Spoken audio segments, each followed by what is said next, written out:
الذي علم الإنسان ما لم يعلم أشهد أن لا إله إلا الله وحده لا شريك له وأشهد أن محمدا عبده ورسوله ولا نبي بعده اللهم صل وسلم على سيدنا محمد بن عبد الله وعلى آله وصحبه ومن والاه رب زدني علما نافعا وارزقني فهما واسعا رب اشرح لي صدري ويسر لي أمري واحلل عقدة من لساني يفقهوا قولي رب سدد لساني واهد قلبي بحق سيدنا محمد صلى الله عليه وسلم اللهم أغننا بالعلم وزينا بالحلم وأكرمنا بالتقوى وجملنا بالعافية من غرائب خلق الله أما بعد. Bapak-bapak, saudara-saudara jamaah yang saya muliakan yang dirahmati Allah, materi kita pada hari ini yaitu lanjutan dari rukun salat yang ke-7. Ar-ruknus sabit as-sujudu marrataini li kulli rak'atin. Artinya sujud yang dimaksud adalah sujud 2 kali. Sujud 2 kali. As-sujud lughah, ya. Dalam bahasa sujud itu artinya al-mail wa tadammun. Artinya kecenderungan. Jadi dari yang di atas bawah itu al-mail. Jadi kadang-kadang matahari cenderung condong dari atas ke ini disebut dengan al-mail. Itu sujud namanya ya. Dalam segi bahasa tadammun, arti tadammun itu dia harus berurut-urutan. Jadi ada aturan-aturannya. Wa asluhul khudu' wa tadallul. Sedangkan yang dimaksud sujud dalam bahasa artinya seseorang tunduk dengan perasaan hina. Jadi kalau dia tunduk kepada Allah dengan perasaan tidak menghinakan dirinya, itu bukan dimaksud sujud. Ya? Jadi seorang hamba yang sujud kepada Allah, yang pertama dia harus merasa bahwa dirinya hina. Apa yang membuat dia hina? Dengan segala kekurangan dan dengan segala kesalahan dan dengan segala dosa yang dia miliki. Maka dia sujud kepada Allah Subhanahu wa ta'ala sebagai tanda bagian dari ketaatan kepadanya. Ini yang dimaksud sujud dari segi bahasa. Was-sujudu syar'an, sedangkan menurut syariat sujud itu mubasyarah jabhatul musalli mawdi'as sujudi, yaitu jidat seseorang ini itu diletakkan di tempat sujud.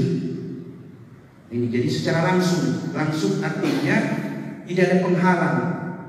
Ya, itu yang dimaksud dengan sujud syariat. Sekarang hukumnya sujud. As-sujud ruknun min arkanis shalah. Sujud yang dimaksud adalah satu rukun di antara rukun-rukun salat. Wa huwa fardun marrataini li kulli rak'atin. Dan dia merupakan kewajiban yang dilakukan 2 kali dalam setiap rakaat. Jadi setiap rakaat ada 2 sujud ya. Waktu para sujudan ruknan wahidan littihadihima. Sujud yang 2 kali ini dianggap satu rangkaian. Jadi tidak boleh dipisahkan. Dianggap 2 kali sujud ini adalah satu rangkaian rukun yang ke-7. Jadi jangan kita bilang, oh kalau 2 kali sujud berarti rukun ke-7 ke-8. Tidak. Dia satu bagian. Jadi kalau ada orang sujud cuma 1 kali tidak sah. Bisa dipahami Pak? Kemudian katakan di sini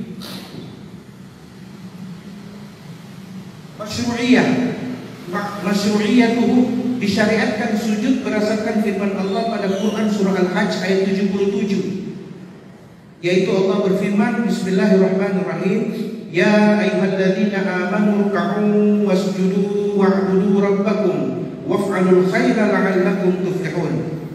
Hai orang-orang beriman, rukuklah kamu, sujudlah kamu, dan sembahlah Tuhanmu serta berbuatlah kebajikan, semoga kalian termasuk orang-orang yang beruntung.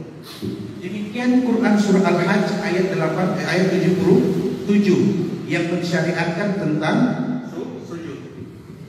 Kemudian di dalam hadis Nabi Muhammad SAW yang diriwayatkan oleh Rifa'ah bin Rafi, ia mengatakan Nabi Muhammad SAW suatu saat didatangi oleh seseorang dan dia sholat ya.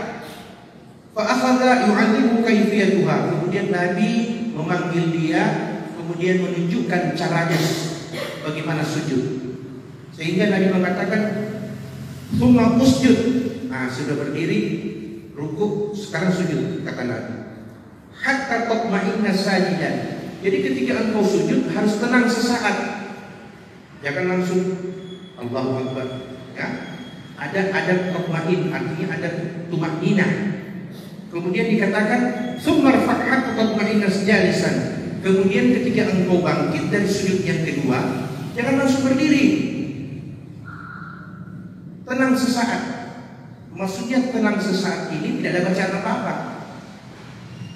Beda dengan duduk di antara dua sujud. Nah, itu ada bacaan kan itu. Ketika kita sujud kedua kemudian berdiri bangkit untuk melakukan rakaat berikut, jangan langsung berdiri, Pak. Allahu Akbar.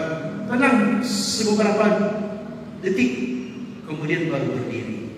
Ini yang Nabi ajarkan kepada seorang sahabat yang melakukan sujud dan dilihat masih banyak kurangnya. Nabi praktekkan.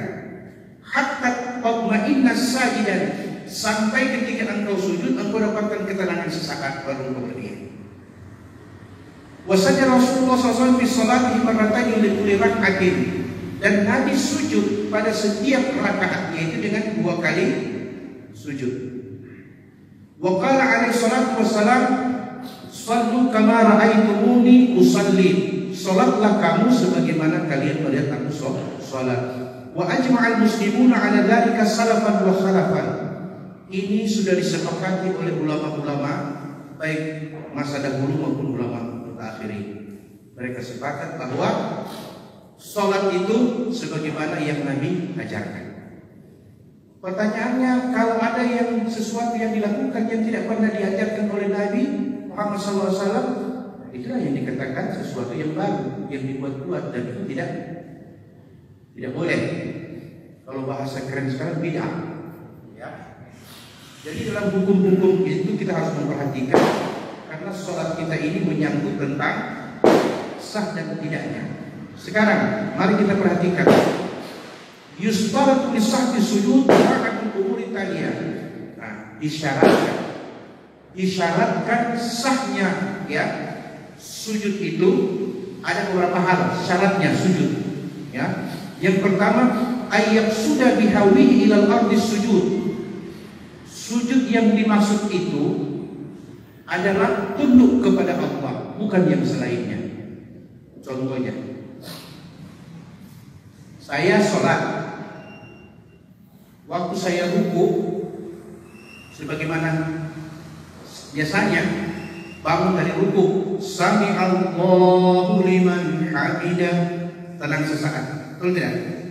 Baru dari ruku sujud.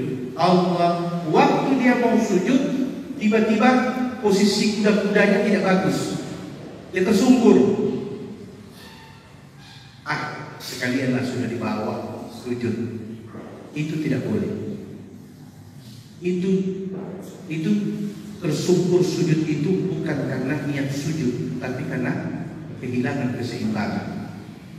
Maka dikatakan di sini wala yaqsuda syai'an akhar falau saqata ala wajhihi wajib an yauda ila i'tidal yahwihi minhu bi qasdi sujud. Dia wajib untuk bangkit kembali pada posisi semula, kemudian dia sujud. Itulah yang dimaksud rangkaian rukun sholat. Bisa dipahami, Pak? Jadi kalau ada orang tiba-tiba dia kehilangan posisi, kemudian dia, nah itu tidak boleh. Dia harus bangkit kembali. Karena yang pertama tadi tidak niat sujud, tidak bermaksud sujud, tapi karena keseimbangan yang kurang mantap. Atau tiba-tiba dia pusing saja kan? Tiba-tiba dia pusing dan sebagainya. Apa yang harus dilakukan? Tentu dia harus tenang sesaat, menenangkan kembali sampai kembali normal, dan bila memungkinkan maka dia bangkit untuk berdiri sesaat, kemudian sujud. Itulah sujud yang dimaksud rukun di dalam sholat. Itu syarat yang pertama. Sujud itu yaitu disyaratkan harus sujud karena bagian dari sholat, bukan karena jatuh dan sebagainya. Yang kedua, as-sujud ala sab'ati a'dha'in. Sujud itu dia harus 7 bagian anggota sujud. 7 Pak, tidak boleh kurang. Yajibu an yakuna sujud ala jabha wal yadain wal rukbatain wal qadamain.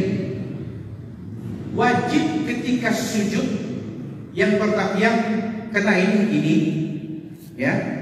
Kemudian ini, kemudian rukbatain ini, kemudian qadamain ini.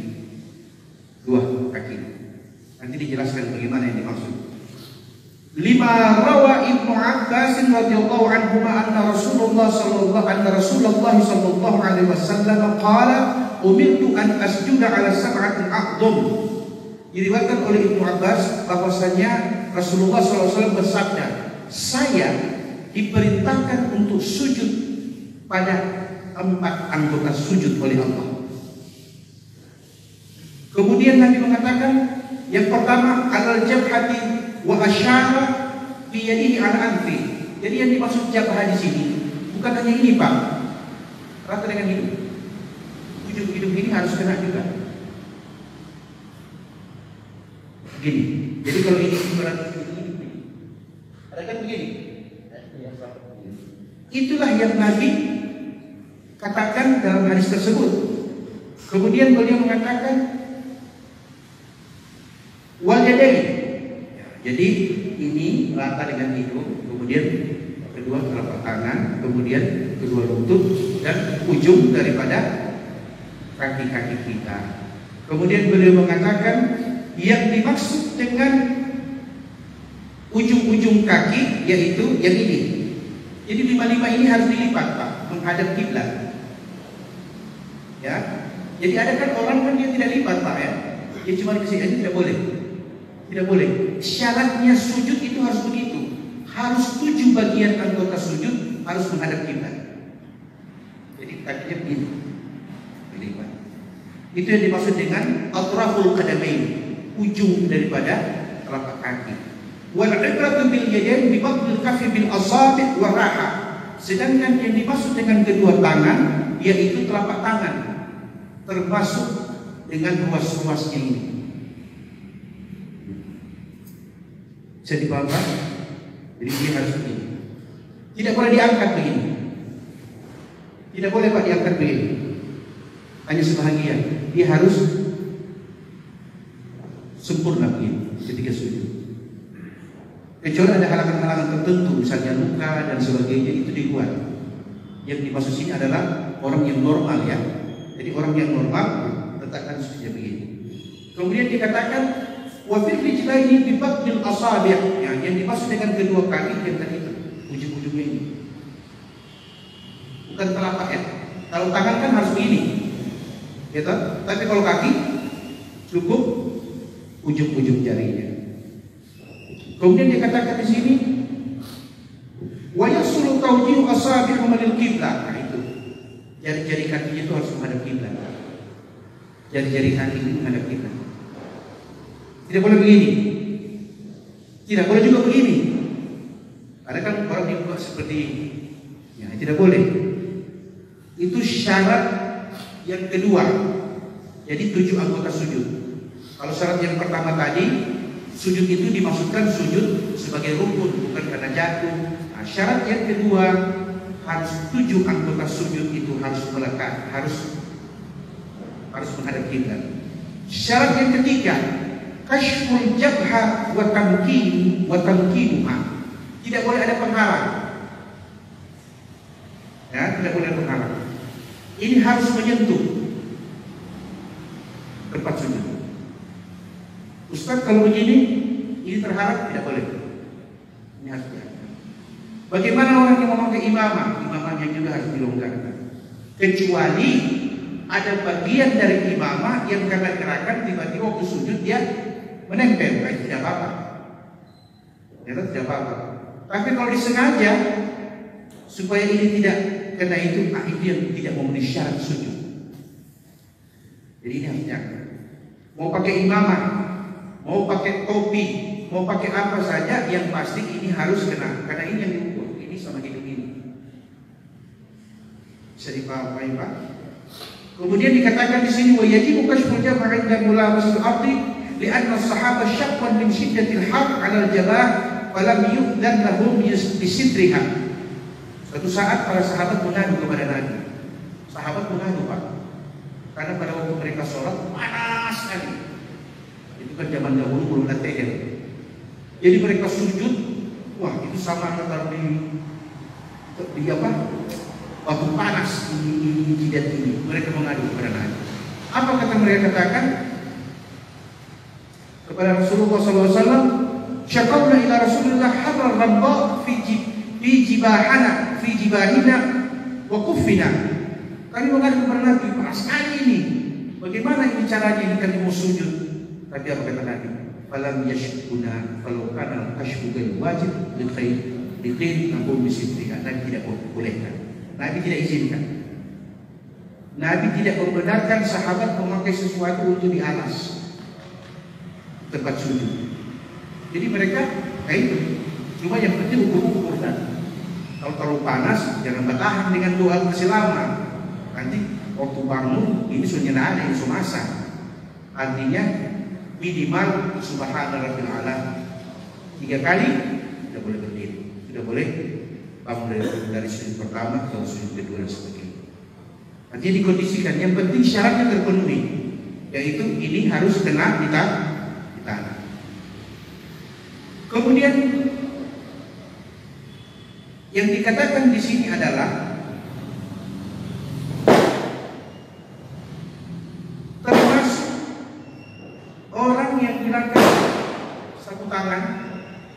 Kalau di sini sapu tangan ya, sapu tangan atau sorban, kemudian diletakkan sorbannya di atas dan dia sujud di atas sorban.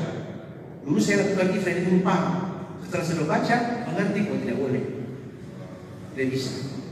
Ustaz, bagaimana kalau ada karpet? Karpet itu kan bagian dari lantai. Yang dimaksud di situ adalah bawaan. Bisa dipaham kan? Bawaan. Ini kalau ini kan memang sudah diniatkan dan memang diwakafkan untuk sholat. Sekarang kita ya karena pikir kurang steril, ambil sapu tangan, taruh di tempat sujud, atau ambil sorban, taruh di tempat sujud. Itu tidak dibolehkan. Itu berarti kita sudah melakukan pelanggaran syarat sujud. Ya sudah, kalau mau sujud sudah itu karpet, gitu kan? Ini dikatakan syarat yang kelima, syarat sujud. Syarat, nah di sini dikatakan lagi, kalau itu misal kata ada halangan, nah itu gugur syaratnya. Contoh, ada luka, dia pakai perban, ya, aja tidak mengapa, karena diniatkan bukan menutupi jabha, tapi menghindari masyarakat, kesulitan. Jangan sampai ini kena debu, diinfeksi dan sebagainya. Tapi kalau tidak ada halangan, wajib dia sujud. Seandainya ini cuma sunnah, Nabi tentu izinkan sahabat untuk memakai alas ketika sholat di tempat yang panas. Tapi Nabi tidak izinkan. Berarti dalam hal ini syarat sahnya sujud harus kita perhatikan. Kemudian yang keenam syaratnya, yajibu ayatma'innal musalli fi sujudi li hadits musil salat thumma masjud hatta tatma'inna sajidan wa yatahaqqaqul al-itminan kama sabaq al-ruku'. Jadi ketika seseorang itu ketika dia sujud dia harus tumaninah. Tumaninah itu artinya jangan langsung Allahu Akbar. Tidak. Allahu Akbar. Minimal tumaninahnya subhana rabbil a'la wa bihamdi 3 kali. Itu tumaninah. Artinya tenang sesaat. Itulah 6 syarat sahnya sujud.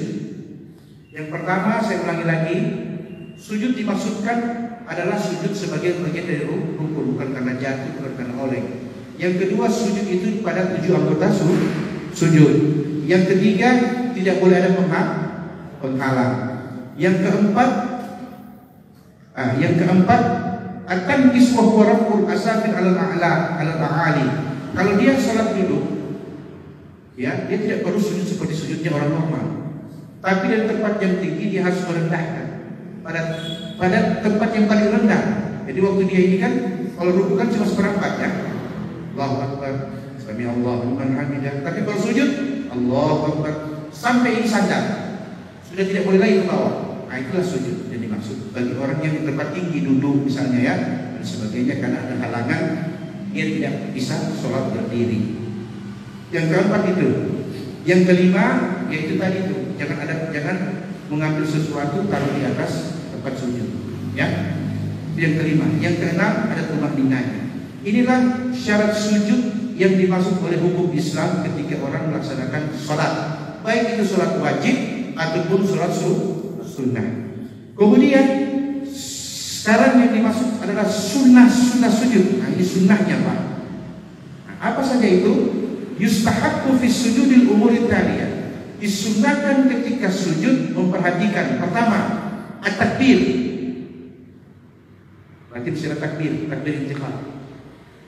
Allah sami Allahu liman hamidah, Allahu akbar. Itu takbir pertama sujud untuk sujud pertama. Waktu bangun dari sujud pertama apa kita ucapkan? Allahu akbar, tumaninah. Rabbi ghfirli warhamni wajibni warfa'ni warzuqni wahdini wa'afini wa'afani. Baru pulang lagi sujud yang kedua ya. Takbir lagi, Allahu akbar. Itu diucapkan oleh imam ataupun makmum atau sholat sendiri yang sama. Bisa dipahami? Kemudian sunnah yang kedua adalah tertibus sujud. Berurut-urutan tertibnya sujud. Yustahabbu lil musalli 'inda sujud ay yad'a rukbatayhi thumma yadayhi thumma jabhahu anfih. Ketika orang mau sujud harus berurut-urutan. Yang pertama adalah kedua lututnya dulu yang harus jatuh. Kemudian dikatakan thumma yadayhi, baru tangan. Thumma jabhahu anhu, kemudian jidat dan hidung. Itu tertib namanya, dan itu sunnah hukumnya, bukan wajib. Bisa dipaham? Jadi hukumnya sunnah. Ustaz, bagaimana kalau kanan dulu baru lutut? Ya terserah. Berarti tidak dapat pahala sunnah, karena tidak masuk pada at-tartibus sujud. Yang ketiga adalah kaifiyatus sujud, caranya sujud. Yunda boleh musalli ayyadha kafaih bisujud hadul mankibain. Boleh saya minta satu orang deh contohkan bagaimana sujud. Itu aja. Ada sujudnya. Biar orang samping orang lain. Sujud. Ya. Perhatikan ini sujudnya ya. Jadi perut tidak boleh rapat dengan ini. Jangan kasih rapat perutnya dengan apa itu? Paha. Ya. Ini bentuk sujudnya yang dimaksud. Jadi ketika seseorang sujud dikatakan hazmu mankibai. Ini coba tadi. Ya, ini harus datar. Tangan itu harus dibuka sedikit bagi laki-laki. Agak buka sedikit. Jari jemari itu jangan terlalu longgar begini. Ya, buka sedikit begini. Ya, masih sedikit tadi sujud. Seperti tadi ya. Agak jauh sedikit daripada perutnya dan bahunya datar. Inilah sujud yang diajarkan Nabi Muhammad SAW kepada kita. Agak buka sedikit, tidak boleh rapat, karena yang rapat itu hanya bagi perempuan. Perempuan ketika sholat ini harus rapat, dia harus begini. Laki-laki harus enggak. Ini perbedaan sujudnya laki-laki dan perempuan. Itu sunnah yang kedua. Kemudian sunnah yang ketiga adalah tasbih, yaitu kita baca subhana rabbiyal a'la atau subhana rabbiyal a'la wa bihamdi. Kemudian dikatakan wa yazidul munfarid wa imam qaumul mahsurin radid bitatwil. Kalau boleh, kalau mau juga dibolehkan bagi orang sholat sendirian, sholat berjamaah, itu berlaku bagi imam dan makmum. Apa itu? Sesudah dia mengucapkan Subhana rabbiyal a'la wa bihamdi atau Subhana rabbiyal a'la, dia dibolehkan memperpanjang sujudnya. Memperpanjang artinya memperlama sujudnya dengan ucapan Allahumma laka sajjatu wa bika amantu wa laka aslamtu sajada wajhiya lilladzi khalaqahu wa sawwarahu wa syaqqa sam'ahu wa basarahu bihaulihi wa quwwati tabarakallahu ahsanul khaliqin. Lima rawa Ali bin Abi Thalib radhiyallahu anhu kana Nabi sallallahu alaihi wasallam idza sajada qala dzalik. Kata Sayyidina Ali, Nabi kalau salat ketika sujud seperti itu ucapan Nabi, sesudah Rabbil a'la wa bihamdi. Ini ada doa itu. Kemudian Siti Aisyah juga mengatakan, bahkan Siti Aisyah mendengar ketika Nabi sujud sesudah baca doa tadi Subhana Rabbil a'la wa bihamdi, kemudian Nabi mengatakan Allahumma laka sajadtu wa bika amantu, seterusnya Nabi juga didengar oleh Siti Aisyah mengatakan Subuhun Qudusun Rabbul Malaika wa Ruh. Itu Nabi baca. Ya. Dalam beberapa riwayat hadis tentang sujud tadi, doa-doa sujud, begitu banyak hadis yang menjelaskan tentang aneka ragam bacaan Nabi ketika sujud. Maka ulama mengatakan kita pun dibolehkan memilih doa-doa yang baik. Yang intinya, di sini dikatakan, yang intinya doa-doa itu kita minta yang berkaitan dengan kebaikan dunia dan kebaikan akhirat. Bisa dipahami? Contoh kita baca Rabbi ghfirli wa li walidayya, ya, atau Rabbi ja'alni muqimas shalah wa min dzurriyyati rabbana taqabbal du'ai rabbana ghfirli wa li walidayya wa lil mu'minina yawma yaqumul hisab. Terserah apa yang kita baca, selama dia bermaksud adalah untuk yang berkaitan dengan kebaikan dunia dan kebaikan akhirat. Kemudian sunnah yang kelima ad-du'a. Tadi kan at-tasbih. Tadi tasbih. Jadi jangan bilang itu doa ya, seperti tadi ucapan tadi Allahumma laka sajadtu wa bika amantu dan sebagainya, tasbih, bagian daripada ucapan tasbih. Nah, sekarang disunnahkan bagi orang sujud ad-du'a, berdoa. Yustahabbu lil munfarid wal imam maksud radhiya bi taqlid doa. Nah, tadi ketika kita Allahumma ghfirli dhunubi, Allahumma ghfirli dhanbi kullah, diqqahu wa jullah wa awwaluhu wa akhirahu wa alaniyatuhu wa sirra. Allahumma inni a'udzu bika bi ridhaka min sakhatika wa bi 'afwika min 'uqubatik wa a'udzu bika minka la usitana 'alaika anta kama athnayta 'ala nafsik.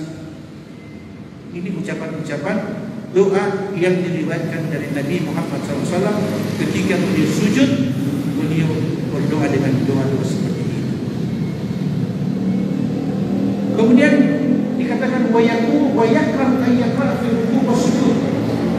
Ini doa-doa ini tidak makruh hukumnya dibaca waktu ruku'. Tidak boleh baca di waktu ruku' doa-doa ini. Karena ruku' itu hanya Subhana Rabbil Azim, Subhana Rabbil Azim wa bihamdi. Tidak ada doa-doa lain. Jadi orang tidak dianjurkan berdoa ketika ruku' dan sebagainya. Kalau dilakukan itu hukumnya apa? Makruh. Demikianlah penjelasan tentang rukun yang ke-7, tentang syarat dan sebagainya. Silakan kalau ada pertanyaan.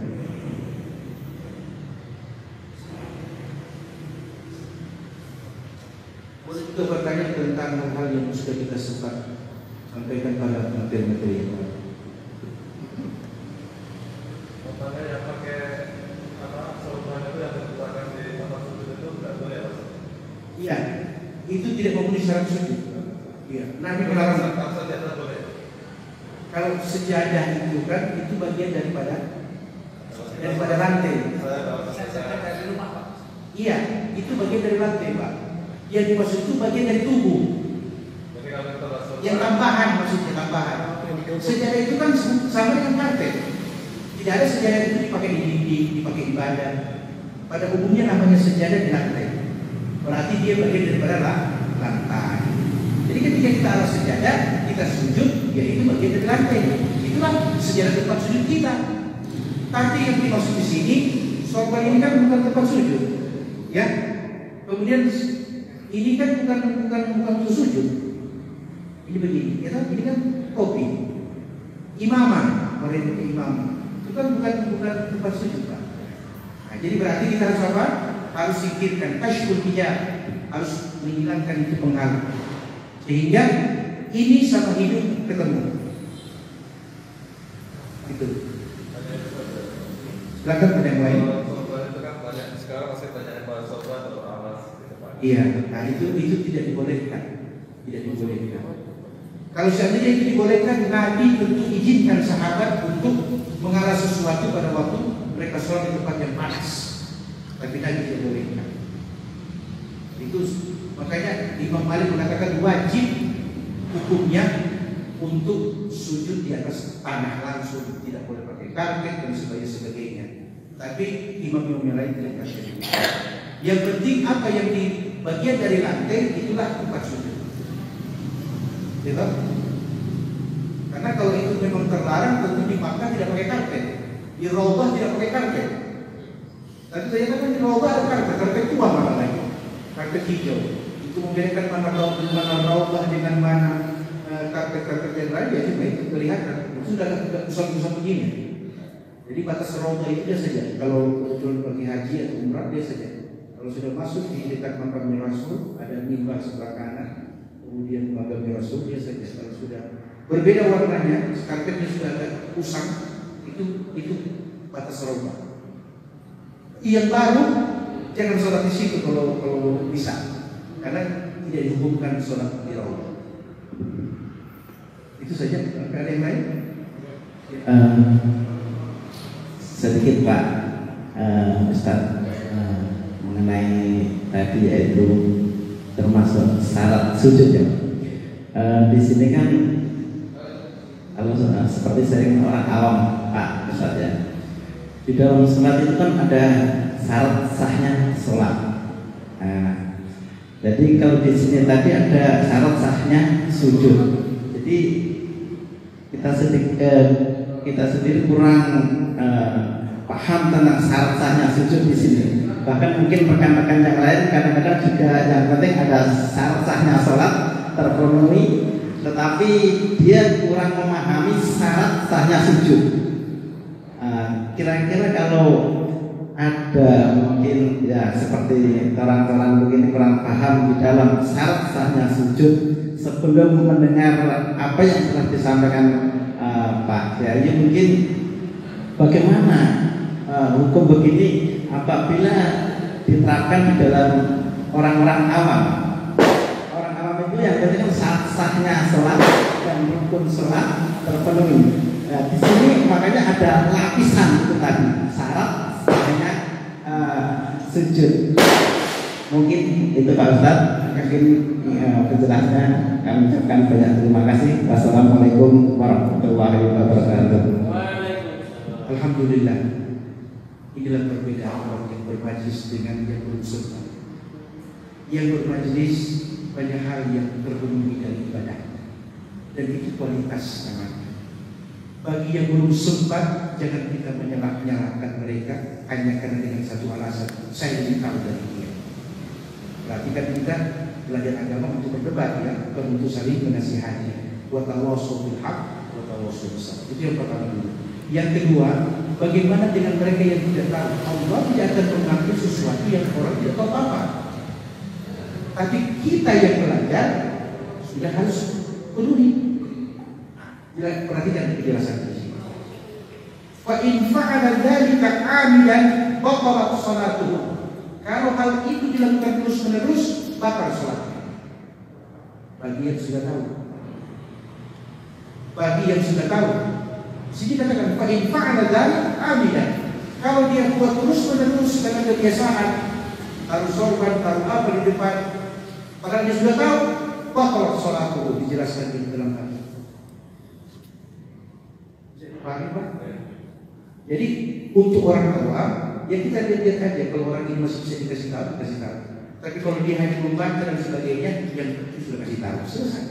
Tidak usah berdebat sesuatu yang pada akhirnya yang berdebat dan yang diajak sama-sama dosa. Bisa dipahami Pak? Oke, silakan Pak Haji. Ya. Jadi terkait masalah alas untuk sholat ini, jadi yang pertama mungkin masalah sorban tadi. Itu ada barangkali, ini mungkin pendapat saya, ada orang yang suka datang ke masjid, dia bawa sorban, tapi sorban itu bukan dipakai untuk melingkapi leher seperti ini, tapi mungkin dia sudah niatkan bahwa sorban ini untuk alas ziarah. Artinya mungkin difungsikan sebagai sajadah, kan? Cuman dia tidak kelar seperti sajadah, cuman pas yang di atas itu, di atas lidahnya saja yang ditaruh. Nah itu bagaimana itu hukumnya? Terus yang kedua, dalam keadaan darurat, mungkin ada di satu ruangan kita mungkin pas sholat duhur atau apa di satu ruangan yang di situ mungkin kita cuma cari-cari kesempatan di mana kira-kira kita bisa sholat. Sudah dapat duduk, cuma kita mau cari ruangan di mana kita bisa sholat. Nah di situ cuma ada lantai, kemudian kita cari koran. Kita cari koran karena lantai ini juga kita masih ragukan. Kemudian kita cari koran, masuk sholat beralaskan koran. Itu juga bagaimana itu tadi kesayangan? Baik, pertanyaan cukup bagus. Yang pertama, bagaimana kalau dari rumah dia niat sorbannya untuk tempat alas itu, ya kan? Yang kedua, dia dapati tempat terakhir, ya, yang diragukan, ya. Kemudian mengalas dengan itu untuk menghilangkan keraguan. Nah, yang pertama, sorban adalah bagian dari perhiasan. Khudhu zinatakum 'inda kulli masjidin. Pakailah perhiasanmu ketika masuk ke masjid. Masuk bukan sholat. Jadi masuk bukan bagian dari sholat. Sekalipun dia niatkan untuk seperti itu tidak memenuhi syarat. Karena di sini dikatakan, dijelaskan yajibu kashfu jabha 'inda mulamasati al-ardi. Tidak boleh ada penghalang antara jidatnya dengan tempat sujud. Misalnya saya lingkar ya, sorban begini. Tiba-tiba ada gerakan-gerakan atau angin tiba-tiba fokus pas sujud itu begini. Itu tidak mengapa, karena itu gerakan yang di luar kemampuan. Tapi yang pasti hindarkan itu dan kita begini. Ketika kita mengalas sorban, ya, sorban mengingatkan itu tidak memenuhi. Itu kalau dilakukan batal sholat. Batal sholat. Ustaz, bagaimana dengan lutut yang tertutup? Tadi kan 7 anggota sujud. Nah, lutut ini kan aurat. Malah kalau dia buka, batal sholatnya karena terbuka aurat. Ya, bagaimana dengan sholat pakai sarung tangan? Ya, sarung tangan itu ulama ada beberapa pendapat. Kalau dalam keadaan darurat karena dingin dan sebagainya dibolehkan. Tapi kalau keadaan normal maka tidak dibolehkan menggunakan sarung tangan untuk sujud. Jadi paham? Jadi yang boleh tertutup hanya yang masuk bagian aurat. Lutut masuk aurat, tangan tidak, muka tidak, telapak kaki tidak. Nah itu yang kena. Jadi paham Pak? Kemudian tempat yang tadi dilakukan, selama kita meyakini tempat itu masih bagian dari tempat sholat yang tidak ada najisnya dan sebagainya, maka kita disuruh untuk sholat dengan keadaan seperti itu. Karena Pak, di dalam hadis dijelaskan debu yang melengket di kala sujud akan menjadi saksi di yaumil mahsyar kepada Allah Subhanahu wa taala. Itu sampai makruh menyingkirkan debu. Makruh. Kenapa? Menyingkirkan saksi-saksi Allah bahwa kita pernah sujud di muka bumi kepada Allah Rabbul Izzah. Jadi pahami itu hikmah daripada sujud tadi. Sholat saja apa adanya. Karena sahabat juga di waktu masa perang sholat di lapangan, sholat di mana dan sebagainya, ya. Kemudian dia pakai khuf, ya, khuf alas kaki, ya, seperti ini dan sebagainya. Kalau dia niatkan untuk khuf, waktu wudu itu harus disapu, tidak boleh dilepas Pak. Dia lepas khufnya, mau wudu, lepas khufnya. Waktu mau sholat dia pakai, waktu tidak masuk bagian daripada wudu. Jadi orang kalau berwudu pada waktu pakai khuf itu maksudnya seperti kulit apa semacam apa ya, alat dia seperti itu yang pakai tali-tali itu, ya. Waktu dia wudu itu disapu, bukan dilepas. Kalau dia lepas kemudian dia berwudu berarti wajib sholat dengan keadaan begitu, tidak pakai khuf. Bisa dipahami Pak? Demikian pula ketika dia misalnya pakai kaos kaki. Jadi waktu dia sholat, kaos kaki itu bukan khuf, dilepas. Tapi Pak, dalam keadaan tertentu saya dingin kaki dan lain sebagainya, itu boleh. Yang tidak dibolehkan ini dalam hadis-hadis seperti itu. Anda demikian. Ya, silakan pada yang lain. Ya. Ketika kita sujud, itu kan disebutkan pada rukun yang kedua itu, disebutkan bahwa harus ada 7 yang menyentuh lantai. Itu kan kaki, jadi kaki, lutut, tangan, dan lidah. Kemudian misalkan bagaimana dengan yang hidung ini dia? Hidung itu apakah itu hanya untuk sebagai untuk mensajajakan bahwa kita sudah sampai pada sudut yang jelas atau bagaimana? Ya.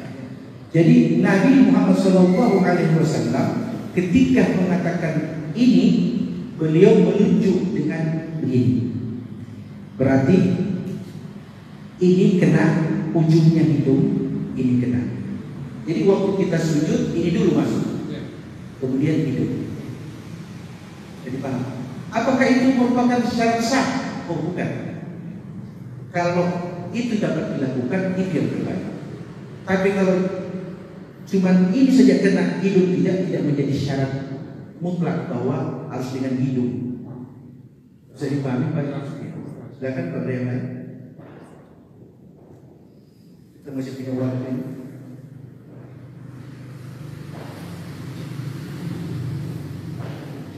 Jadi untuk kelanjutannya insya Allah 2 minggu ke depan, mungkin dua Sabtu, saya mohon maaf untuk bisa mengisi majelis karena ada hajatan di Kota Palu.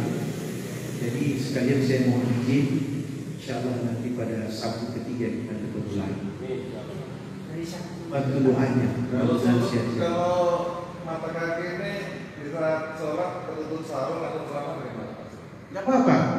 Yang dimaksud sujud di sini kan ini, yang ini. Jadi kalau ketutup sarung dan lain sebagainya itu tidak ada masalah, karena tidak menghalangi anggota sujud di kaki. Kan pasti kalau kita pakai baju garis panjang dan seperti Pak Imam ini kan, waktu sujud itu kan kadang-kadang ada yang panjang kan, dia menutupi. Tapi yang pasti kan kaki sudah melekat di tanah, itu tidak mengapa. Sekarang ada pertanyaan Ustaz, bagaimana dengan orang yang memakai pakaian, ya? Itu di bawah mata kaki. Kadang-kadang itu masyarakat sebagai orang dan lain sebagainya. Ini hadis asbabul wurudnya berkaitan dengan orang yang ketika merasa dirinya lebih mampu dari orang lain, dia memakai pakaian panjang sehingga ketika jalan pakaiannya itu nyirat-nyirat abu karena kibir. Nah, itu yang dilarang oleh Rasulullah SAW. Tapi sebagian memahami oh tidak, kalau begitu harus pakai di atas seting dan sebagainya. Itu tidak permasalahkan lagi masalah itu di atas lutut, di atas mata kaki atau di bawah. Yang penting waktu sholat tidak najis. Ya tak?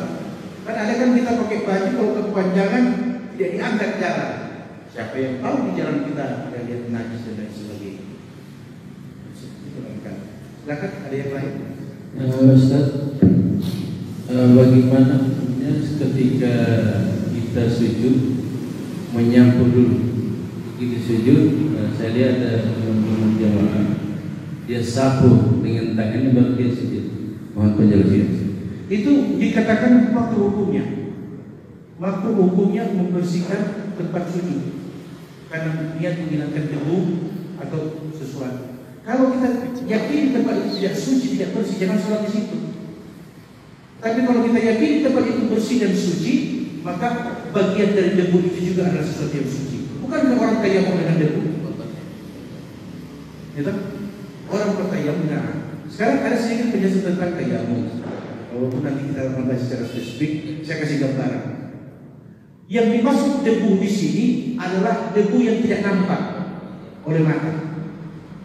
Kalau masih nampak, itu bukan debu. Ya, sha'idan thayyibah. Jadi begini caranya kita tayamum. Jadi di karpet ya, di karpet. Di karpet. Ada debu nggak di sini kira-kira? Pasti ada. Pinggir aja ada. Letakkan tangan kita, ya. Dua caranya membersihkan. Atau tidak lagi dibuka debu besar. Ini yang dimaksud dengan debu. Kenapa? Kalau yang masih nampak itu masih bisa diserapi air. Coba kumpulkan tepung terigu, kumpulkan kan harus. Coba kasih masuk air, dia pasti meresap. Itu menunjukkan bahwa itu bukan suci karena air masih bisa meresap. Tapi kalau debu yang tidak nampak, air apa yang bisa menembus pori-pori? Nah, itu yang disebut dengan debu yang suci. Jadi pahami? Itu cara kerja. Silakan kalau masih ada yang lain. Masih ada 5 menit. Kok bunyi? Silakan Pak. Jangan takut, jangan malu-malu untuk bertanya. Pak Ustaz, ini sedikit tadi sama perjelas. Sujud, permisi Pak Ustaz ya. Ini kalau sujud kaki-kaki yang ini kan mestinya harus ada paling semua. Tapi ini kadang-kadang yang paling dari yang penting yang agak sulit susah. Ya, ini kan tidak bisa. Tapi kan Mimras sudah menghadap ke barat. Ya. Jadi yang dimaksud di sini ujung-ujung kademai di sini jari-jari orang itu berbeda Mas. Ada yang panjang, nyangkut, bisa. Ada yang tidak seimbang, ya sudah sesuai keadaan. La yukallifullahu nafsan illa wus'aha.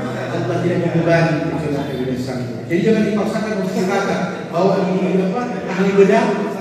Dok, tolong dong kasih sama dok supaya kalau saya setuju. Tidak begitu. Tidak begitu. Yang tidak boleh seperti tadi. Yang tidak begini.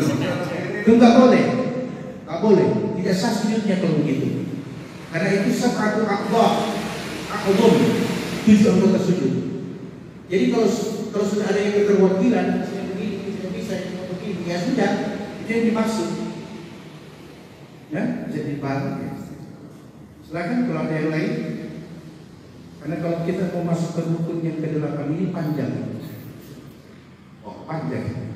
Ada namanya al-jalsatul khafifah, ya, ada namanya duduk ringan. Itu apa namanya?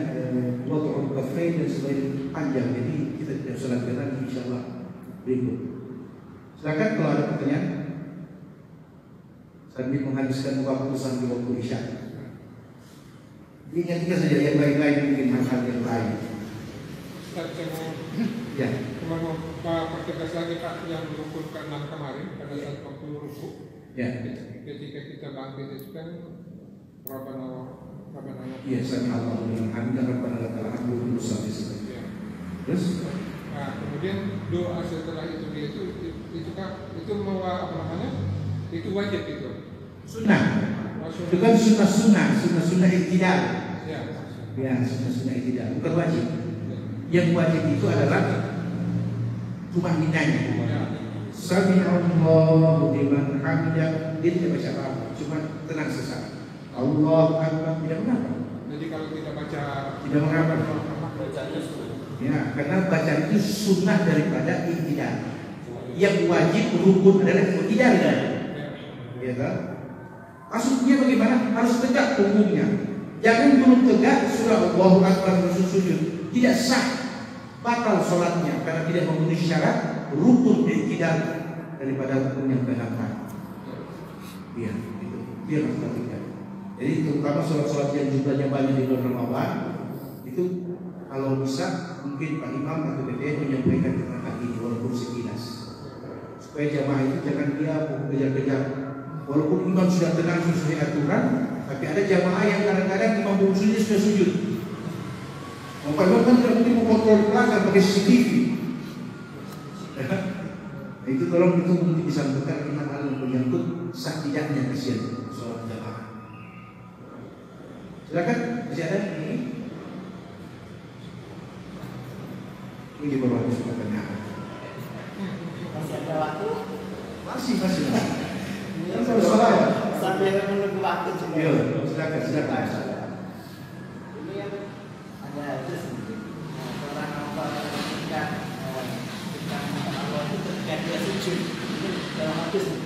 Bagaimana?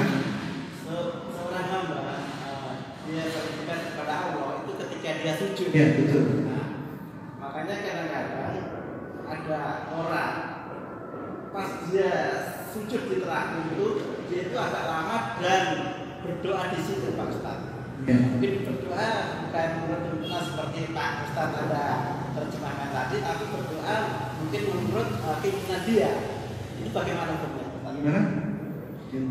Ketika dia sujud terakhir itu kan dia punya maksudnya antar seorang hamba dan sang kholik paling dekat. Makanya di situ dia berdoa dan doanya di situ menurut pribadi dia apa yang dia inginkan. Tidak seperti doa seperti Pak Ustaz yang terjemahkan tadi. Iya. Itu bagaimana? Iya. Sebagaimana yang dikatakan oleh Nabi SAW bahwa dekatnya seorang hamba dengan Allah Tuhannya ketika sujud. Saya bertanya, orang kalau sujud kepada sesuatu, kira-kira yang sujud itu hina tidak? Ya, hina. Saya sujud kepada Bapak. Saya menghinakan diri saya loh. Betul tidak? Secara bahasa maupun secara adat. Kalau sudah sujud sesuatu kepada sesuatu, berarti yang sujud itu yang hina, yang disujudi itu yang mulia. Maka Allah Subhanahu wa Ta'ala mengatakan lakukan itu, karena disitulah dekatnya aku dengan hamba. Karena dia memang tadi makna sujud adalah menghinakan diri. Kalau kita menghinakan diri kepada manusia dilarang. Tapi ketika kita menghinakan diri kepada Allah Jalla Jalaluhu wajib. Karena dia maha segala-galanya. Nah, itu bedanya. Tidak menghinakan diri pun Allah maha sombong. Tidak kita sujud juga Allah maha mulia.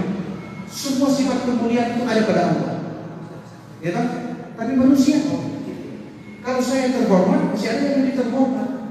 Kalau saya mulia masih ada yang lebih mulia. Betul tidak? Jadi tidak wajar kita menghormati, mensujudi atau menghinakan diri pada sesuatu yang masih ada di atasnya lagi. Pertanyaan yang berikut adalah, apa yang lebih mulia dari Allah? Apa yang lebih berkuasa dari Allah? Dan apa yang lebih hebat daripada Allah? Tidak ada lagi, Pak. Berarti kita sudah puncak sujud kepada yang maha segala-galanya. Ini yang dimaksud dengan dekatnya hamba dengan Tuhannya. Maka disitulah kata Nabi, manfaatkan kedekatan itu. Manfaatkan kedekatan itu untuk berbisik-bisik dengan Allah dalam bentuk doa. Berbisik-bisik dengan Allah. Ya Allah, begini.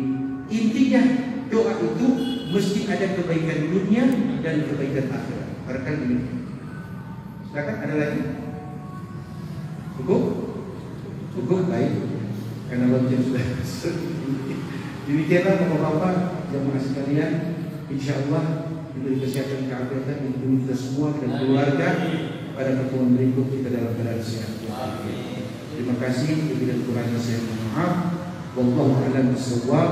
Assalamualaikum warahmatullahi wabarakatuh.